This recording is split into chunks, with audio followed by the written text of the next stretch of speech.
the mind is in the light. It's in your imagination. It's all in your imagination, and it doesn't have any particular time or space associated with it. It's not a certain place. It doesn't have like a certain volume or time-space quality to it, but it's in the light, and the light is your imagination. So basically saying that the light is a narrow spectrum of light frequency, a narrow spectrum of light frequency.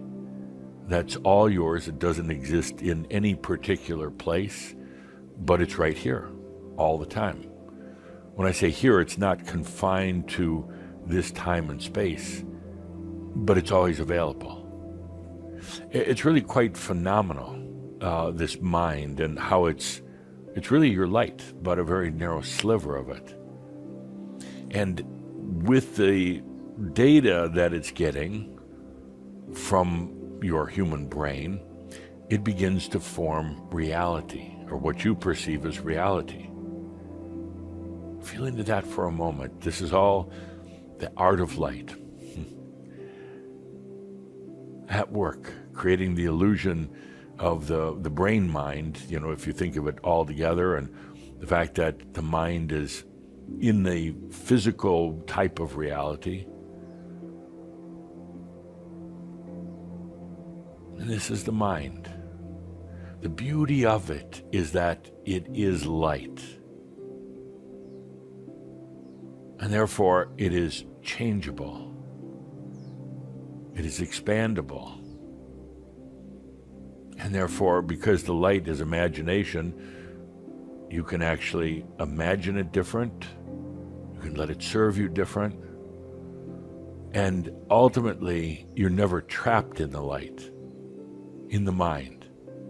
There's the illusion that you're very boxed in, and then what people do is they try to go beyond the mind, from within the mind. You simply can't do that. It's all just becomes very mental. Right now, you're just floating on the light, on the imagination in your story, perhaps believing in it so earnestly that you think that this is the only way there is, but you'd be amazed at how easy it is to change the story. And that's the whole purpose of our metaphysics of the mind. The mind has extremely limited imagination capabilities, extremely limited. Humans like to think that the mind is imaginative. It's not. It can imagine a little bit within the little box that it's in, but it cannot imagine itself outside of the box. When you imagine things, when you're like in that full-blown imagination mode, when many of you did a lot of daydreaming and still do, that's not your mind, actually. If you're hooked up to sensors, they'd find that your mind is not very active in the creative mode, the imagination mode. It's actually you. I said, well, who am I? Well, you're not just your mind, you're your body and your mind, but so much more. Your soul, your master, all the rest of that. It's you. Just breathe that in. It's you. You don't have to define you in a body or in a level of intelligence. The mind is not creative. Oh, Lord. It is not creative in any sense of the word. It thinks it is, because it can take this data and maybe that emotion and put them together, but it's just using parts and pieces that are already laying around. It's really not creative. It's just reassembly. You are creative. The very soul of you is highly creative. Look what you did. You created this. True imagining actually does not come from the brain, or what you would call the mind. The brain mind has its own kind of quasi-imagination abilities, but it's relatively limited to what it's known in the past. I call it qualia, the association from something that happened before. So your mind uses a kind of a cheap version of imagination, but it's all based on something you've seen or done or heard before. Well, it could be from a pickup line from a movie, or something that you read about, or your own personal experiences. And the mind imagines that. There's a beauty in it. You want the mind to be able to imagine. You want the mind to be able to take all of the stories that you've had and imagine them in different ways. Take parts and pieces from this or that, or reimagine a story. Let's say a traumatic story in your life, and reimagine it. It's actually even good for your mind and your brain to imagine a past lifetime. But understanding that that lifetime may or may not have occurred on this planet in physical form, it could have occurred in the other realms. But back to the premise, the mind, the light is imagination. The moment one imagines, energy is brought forth and transformed into light. And that light ultimately creates what you would call reality. The human tries to imagine themselves as being rich or famous, but what generally happens is the human self-defeats. Their own, they do their own form of energy feeding. And 1 minute imagining themselves as rich and famous and helping everybody on the planet or whatever it happens to be, and the next minute the mind is also pulling all the old data records and saying, no, you're a failure. You couldn't do that if you tried. You don't have the magic, you don't have the intelligence, you don't have the money, or whatever it is. So imagination often becomes self-defeating. The true imagination comes beyond the mind. And yes, the human can do it, because you don't need to be in the mind or the brain to truly imagine. There's something beyond that, and not just the master or the soul, but there's something for the human beyond that.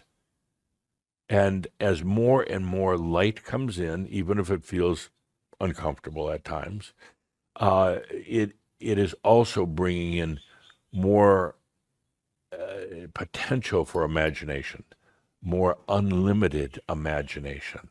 And that's what's happening right now. The mind doesn't always register it because it's beyond the mind's purvey, or beyond its ability to remember. But it's happening, and that creates even more discomfort, because you know something is happening. You know it's happening, but you can't quite put your finger on it. You don't have to imagine yourself as being young or wealthy or anything like that. The imaginations are more into things like joy. Just imagine joy. Imagine peace of mind. How can imagination help the mind relax and enjoy staying here? The imagination frees the mind, basically. The mind thinks it has to work at, think about, struggle with all the details, with the entire reality landscape that you're in. The mind thinks that it's responsible for everything within that landscape, and it has to control it and manage it and stress with it. So the mind is working overtime to try to keep everything together. When you realize that the imagination is in a much higher level, you don't have to worry about all the details. What you imagine then becomes, the mind can relax and say it doesn't have to work so hard at everything it's doing. The mind will realize it's not the creator. It kind of thinks it has that responsibility right now, but ultimately it's not. So it can relax and do what it's really designed to do, is to maneuver in this physical reality, to remember certain things, to understand you don't put your hand on a hot stove type of things, to remember some facts and figures, but it's no longer responsible for having to create life. It's simply part of how it helps you respond to life. I want you to take a look at things in your life. Are they necessary or not? I'm not just talking about the physical, but the mental things, the beliefs, all things in your life. Are they really necessary? Are they really serving you? want you to take a look also how much you are still treating your mind as a power center. Most of you have let the large part of that go. You've allowed yourself to open up into the divine and into the imagination, but you still rely on the mind as a central power center. Are you ready to let that go also? It can be frightening because you say, the mind is all I have. But that in itself is the trickery of that power center. You have and you are so much more if you would just trust who you are and let it in.